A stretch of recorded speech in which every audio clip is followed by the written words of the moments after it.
How's it going, everyone? I'm going to take something that is boring, running, and I will try to make it a little bit interesting or entertaining, at least for the sake of this video. And that's kind of what I like to try to do with my papers, if I can be educational, but still somewhat interesting with them. So I'll dive right into it. In the 70s, there was this race called a Tevis Cup, and it was from Squaw Valley in California to Auburn. And it was a 100-mile horse race. So these cowboys would get on their horses, and they wouldn't go fast because it's an endurance race, and they would just try to see if their horses can endure an 100-mile distance. One year, Gordy Ainsleigh's horse didn't make it, it didn't die, but it was just too sick to continue. And he was frustrated, so he came back the next year and he ran the whole 100 miles on foot.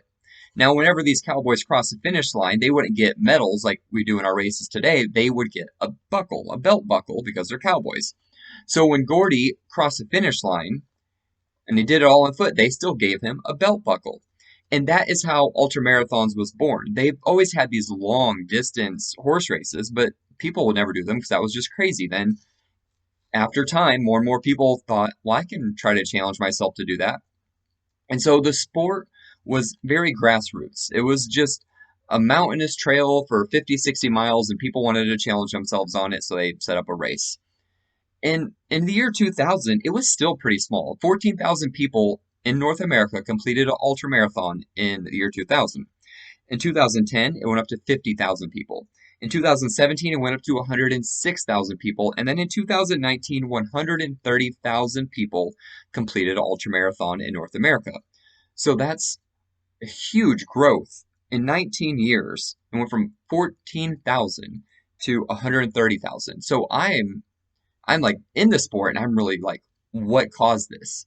So that got me thinking. I listen to a lot of podcasts, and most of the podcasts I listen to that has other runners on it, they say, well, I read the book Born to Run, and then I got into ultra running. And of course, I'm an elder millennial, so I got into ultra running through watching YouTube videos, and that kind of sparked my interest. I'm like, what is this? And then I went out to find out for myself. But most people read the book Born to Run. So Born to Run came out in 2009 and it sold over 3 million copies. So Born to Run is going to be my one media text that kind of really spread like wildfire of what is going on, and it got so many people interested in getting out there and challenging themselves. So then the media phenomenon that came after that is the growth of social media with ultra running and YouTube channels. So the real interesting thing about these ultra running YouTube channels is it's not like professional sports where you have your favorite team, you have your favorite athletes. When it comes to these ultra races, you have everyday people that work 50-hour work weeks, take care of their family, get their training in, and then go out and cover a 50-mile mountain race. And they take a GoPro and they get all the beautiful views and their experience and the spirit of the race all captured on film, and then they share it with other people. So when you're taking in content on YouTube, it's not a fast person running fast because they're fast. It is someone that you relate with, and someone that makes you feel that you are capable of achieving what they're achieving just because they bring you into their story. So that's the real interesting thing about YouTube, and that probably all came from the book Born to Run. Once that came out, everyone started running, and then people started sharing their stories, and now the sport is growing like crazy. Of course, COVID shut it down, but everything's back up and running. So that's kind of what I wanted to cover, go over, try to explore, get some data analytics.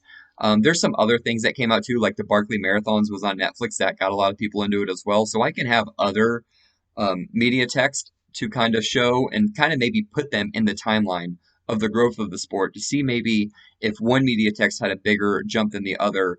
And then I can just explore the history of something that I'm currently active in now and pretty interested in. So hopefully I didn't bore you guys too much talking about running. Hopefully it was a little bit interesting, and I'm curious to hear what you guys have to say. Thank you.